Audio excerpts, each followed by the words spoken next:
Assalamualaikum warahmatullahi wabarakatuh. My name is Eka Nugraha. I want to answer from four question about riba in Islam. Number one, what is the definition of riba?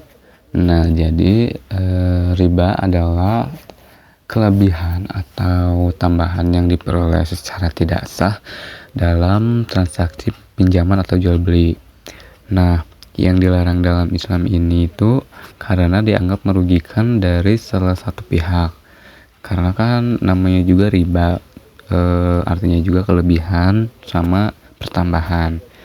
Tapi kalau dalam istilah ekonomi Islam, riba ini kayak kayak keuntungan yang diperoleh tanpa adanya usaha atau risiko yang sah.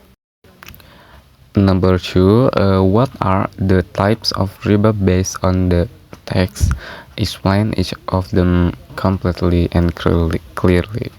Nah, jadi di sini itu ada riba nasi'ah. Jadi riba nasi'ah ini adalah tambahan pembayaran yang dikenakan akibat penundaan atau penangguhan pembayaran dalam transaksi pinjaman atau jual beli. Nah, jadi kalau ini tuh mirip dengan bunga yang dibebankan pada pinjaman.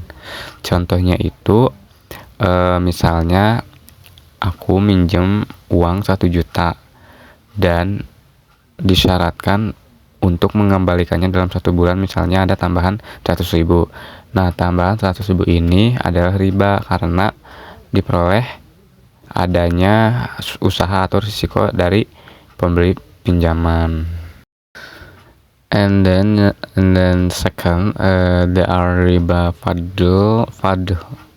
Nah, jadi riba ini tambahan dalam pertukaran barang sejenis tapi dengan jumlah atau kualitas yang berbeda. Ini itu biasanya terjadi dalam jual beli barang ketat dalam penukaran seperti emas, perak, gandum, dan kurma. Nah, contohnya itu kayak menukar emas 10 gram dengan emas 12 gram dalam satu transaksi tanpa alasan yang sah. And number three, why is riba forbidden in Islam? Because riba dilarang dalam Islam ini karena dianggap sebagai praktik yang merugikan dan tidak adil. Karena larangan ini juga ditegaskan dalam Al-Quran serta prinsip ekonomi Islam yang menekankan keadilan, keseimbangan, dan keberkahan dalam transaksi keuangan.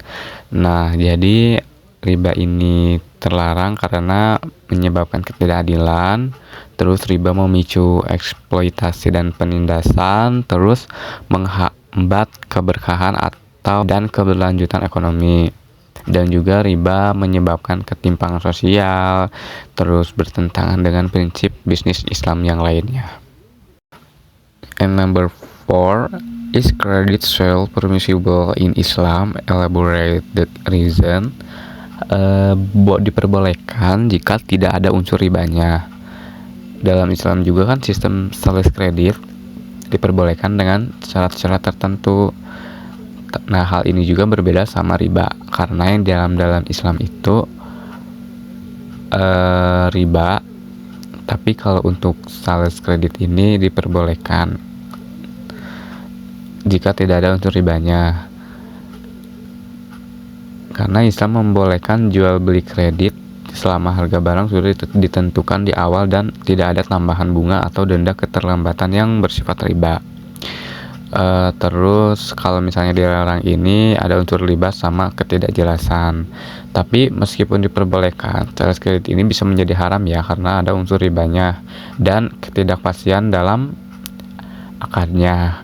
Contohnya kayak adanya bunga tambahan jika terlambat membayar cicilan. Nah, itu juga bisa termasuk riba. Terus harganya tidak jelas saat akadnya gitu. Misalnya penjual mengatakan bisa tunai 10 juta atau kredit 12 juta, tapi pas akadnya tidak jelas mana yang mau disepakati. Karena sistem denda keterlambatan ini bersifat riba jika ada denda yang tidak masuk dalam kesepakatan awal atau dihitung berdasarkan persentase dari jumlah utang. Nah, ini dinamakan riba. Jadi kesimpulannya itu sales kredit diperbolehkan jika harga sudah jelas di awal dan tidak berubah.